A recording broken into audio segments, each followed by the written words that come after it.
이른바 채널A 사건에 연루된 당사자인 더불어민주당 최강욱 의원과 한동훈 법무부 장관이 22일 정면 충돌했습니다. 이날 국회 법제사법위원회 전체 회의에서 두 사람은 그간 쌓인 감정의 앙금을 여과 없이 드러내며 서로 말꼬리를 잡는 등 공식 석상에서 사사건건 부딪혔습니다. 먼저 최강욱 의원이 검찰이 과거 인혁당 사건의 재심으로 이어져서 무죄가 확정될 때까지 저지른 잘못이 과거에 있었느냐라고 묻자 한동훈 장관은 지금 검찰이 한 건 아니다라고 답했습니다. 재차 최강욱 의원이 뻔히 아는 내용은 인정하고 가라고 하자 한동훈 장관은 말씀을 하세요. 그냥이라며 맞받아쳤는데요. 이후 상황 직접 들어보고 가실게요. 사건과 관련해서 말씀을 하세요 그냥. 저런 태도에 대해서 답변을 하세요 그냥. 말씀하세요. 질문했으니까 답변하세요. 제가 위원님처럼 반말을 하진 않았죠.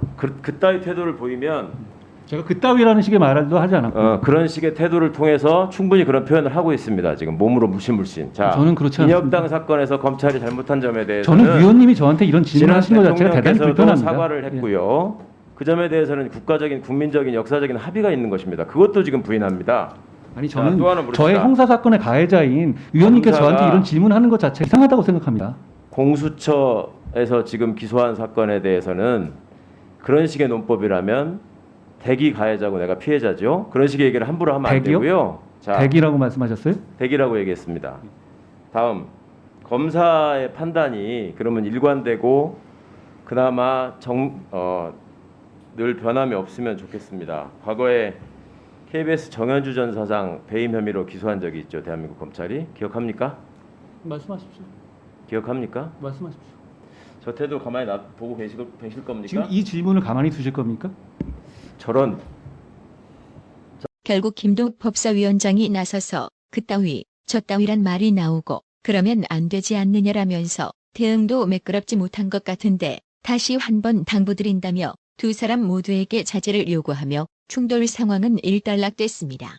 민주당 기동민 의원은 같은 당 소속 최강욱 의원 편에 서서 한동훈 장관의 언행을 문제 삼으며 사과를 요구하자 한동훈 장관은 사과하지 않겠다고 단칼에 거절했습니다. 이것도 요약 부분만 직접 들어보고 가실게요.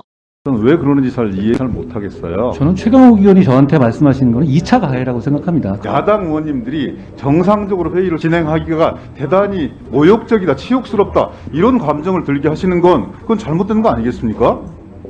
저는 그런 감정이 왜 드시는지 잘 모르겠습니다. 그거는 공감 능력이 부족한 거죠. 정식으로 사과를 요청을 드리는데요. 이 자리에서 사과를 하라 말씀을 드리면 사과하지 않으시겠죠. 다만 한 번 더. 또 22일 열린 법사위에서 특별감찰반 임명을 두고 박범계와의 신경전도 펼쳐졌는데요.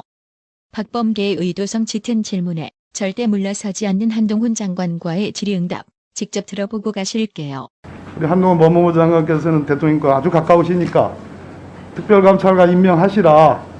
임명해서 지금 대통령실에 관련되는 여러 가지 이런저런 국민들의 지적과 비판이 있지 않습니까? 아시고 계시죠? 모르세요? 말씀하십시오. 네. 별로 기분이 안 좋은 거는 그렇게 아니 그런 아니, 지적이 기분 안 있다는 좋은 건 아니고요. 말씀해 주십시오. 뭐 좋은 말씀해 주시는데 제가 그런 지적이 있다는 건 아시죠?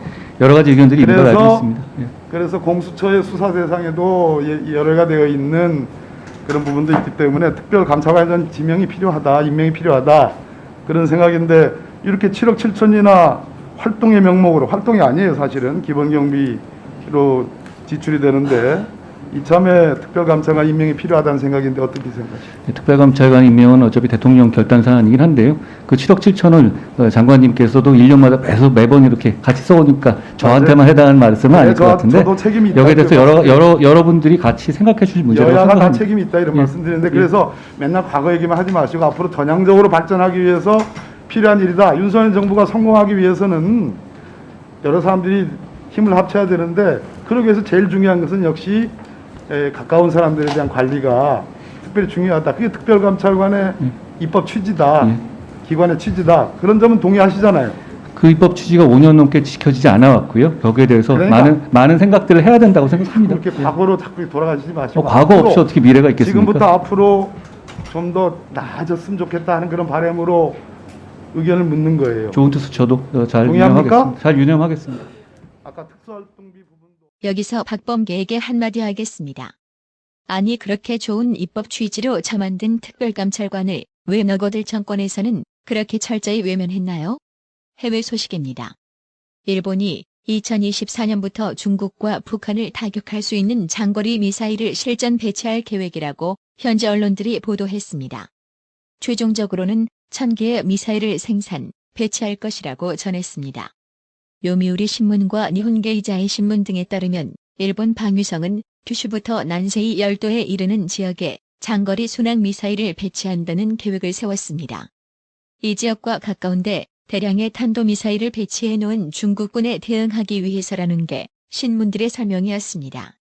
신문들은 또한 현재 육상 자위대가 운용 중인 12형 지대함 미사일의 사거리를 1000km까지 늘려서 중국과 북한에 닿도록 만들 것이며 사거리를 늘린 미사일을 지상뿐만 아니라 함정과 전투기를 통해서도 발사할 수 있게 만들 것이라는 정부 소식통의 이야기도 전했습니다.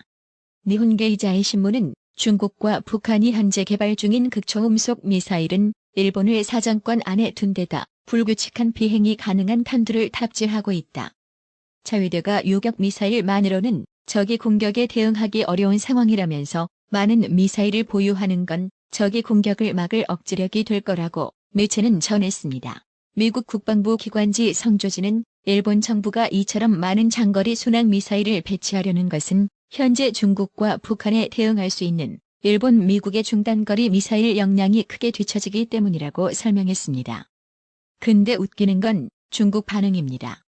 일본이 거의 콕 찍어 중국과 북한을 겨냥해 미사일 1000기를 배치하겠다는데도 중국은 한국의 사드 배치 때와 달리 일본에 대한 보복은 전혀 언급하지 않는 이중 행보를 보였는데요. 중국 인민일보 자매지 환구시보는 중거리 탄도미사일은 일본이 헌법 타결을 위한 수단의 하나로 미래 일본은 탄도미사일, 핵잠수함, 심지어 항공모함을 연구 개발할 가능성이 있다면서 이는 모두 일본 헌법이 제한하고 금지한 사항이라고 덧붙이는 데 그쳤는데요. 일본을 여전히 두려워하는 중국은 이래서 한국에게 최근 3불 1한 합의를 이행하라고 요구하며 미국과 군사동맹 관계인 한국이 일본과도 군사동맹을 맺을까봐 극도로 경계하는 건데요. 만약 중국과 국내 종북 좌파들의 반대에도 한미일 군사동맹이 실현된다면 한미일 군사동맹은 지구 방위대라 불러도 손색이 없을 정도로 그 영향력이 막강해지기 때문입니다. 나라의 TV는 구독료 후원으로만 운영 유지되고 있으니 구독자님들의 따뜻한 정성이 필요합니다. 항상 뉴스 전달 방식에 노력하는 나라의 TV가 되겠습니다. 구독 그리고 알람 설정, 뉴스 영상 내용이 좋았다면 좋아요를 클릭해주세요.